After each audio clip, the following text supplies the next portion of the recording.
Are you a non-UK resident thinking about selling shares in a UK company? Well, stay tuned and we'll break down some of the key tax rules that you need to be aware of.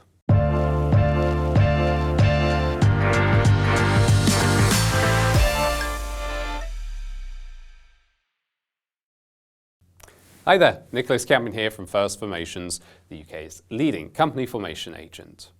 When selling shares held in a UK company, individuals normally pay capital gains tax, or CGT, on any profit that they make from the sale. However, the rules can be different for non-UK residents. In this video, we'll look at the circumstances under which non-UK residents selling shares may be required to pay capital gains tax and explain how any gains on the disposal of shares are reported to HMRC. Please note that the information provided in this video is for general informational purposes only and does not constitute legal, tax or professional advice. While our aim is for the content to be accurate and up to date, it should not be relied upon as a substitute for tailored advice from qualified professionals.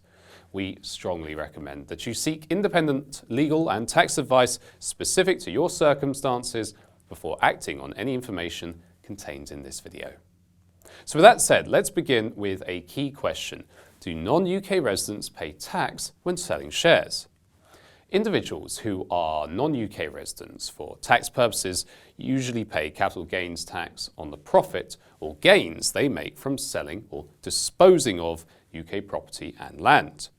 This generally includes residential UK property or land, including any buildings on the land, non-residential UK property or land, mixed-use property, that is, property that has both residential and non-residential elements, and rights to assets that derive at least 75% of their value from UK land. However, non-residents generally don't pay capital gains tax on other types of UK assets, such as shares in UK companies, unless either of the following applies. They return to the UK within 5 years of leaving, or they sell shares in a company that is UK property rich and they meet the conditions for an indirect disposal. Sales of shares in companies which are UK property rich are outside the scope of this video, but we've included some links to HMRC's guidance on this in the description below. In both situations, the general rule is that individuals must report and pay capital gains tax to HMRC on any gains that they make on the disposal of shares. The gain is normally the difference between what an individual paid for the shares and what an individual sold them for. Typically, basic rate taxpayers pay capital gains tax on shares at a rate of 10%. Any gains above the basic tax band attract a rate of 20%. If an individual is a higher rate or additional rate taxpayer, they will likely need to pay capital gains tax at 20% on the entire gain. Additionally, in certain circumstances, business asset disposal relief, formerly known as entrepreneur's relief, may be available. This provides a reduced rate of 10% on all gains.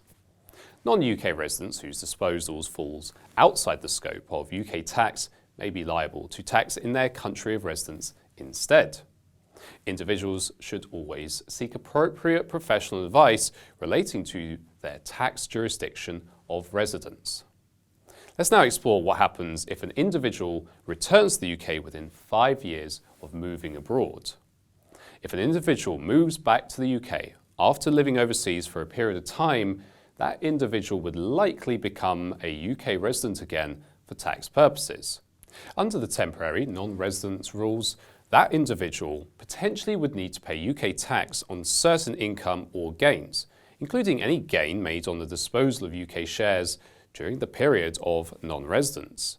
If an individual is abroad for less than a full tax year, they will likely remain a UK tax resident, and consequently a sale of UK shares during that period would likely be chargeable to capital gains tax in the tax year it arises.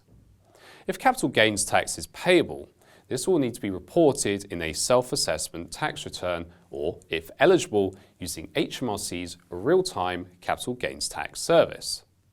Capital gains tax is generally payable on any taxable gains made above an individual's annual capital gains tax allowance. For individuals, this is currently £3,000 for the 2024-2025 tax year. The deadline for reporting the gains in a self-assessment tax return is the 31st of January after the end of the tax year in which any UK residency resumes. Any capital gains tax owed must be paid by the same deadline. Where the real-time capital gains tax service is used, gains must be reported to HMRC by the 31st of December after the end of the tax year in which any UK residency resumes, with the deadline to pay tax being the 31st of January. Next, what is the test to determine if an individual is a UK resident for tax purposes? If you are unsure of your tax residency, we would always recommend taking advice from an appropriately qualified tax advisor. However, the following sets out the position in general terms.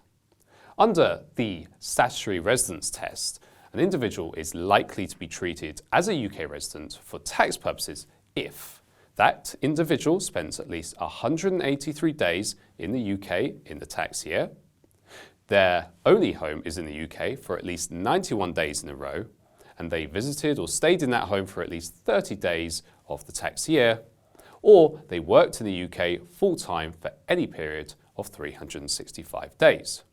However, there may also be other considerations that are relevant, such as the sufficient ties test, which relates to the amount of time an individual spends in the UK and the number of additional ties an individual has here, such as work or family.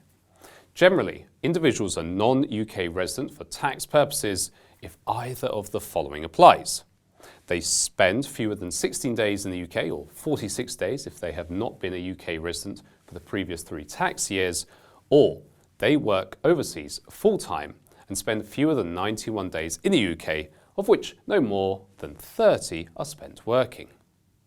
HMRC's Residence Status Checker and the official guidance on the statutory residence test provides further guidance. However, this is not always straightforward, and we strongly recommend that you discuss your position with your tax advisor before taking any action relating to your tax residency. So there you have it. We hope this video has helped you gain a better understanding of some of the key tax rules relating to non-UK tax residents selling shares in UK companies. However, working out your tax residence and the scope of capital gains tax can be challenging, particularly if you are temporarily non-resident for tax purposes. Again, you should always seek professional advice from an appropriately qualified tax advisor before taking any action relating to your tax residency.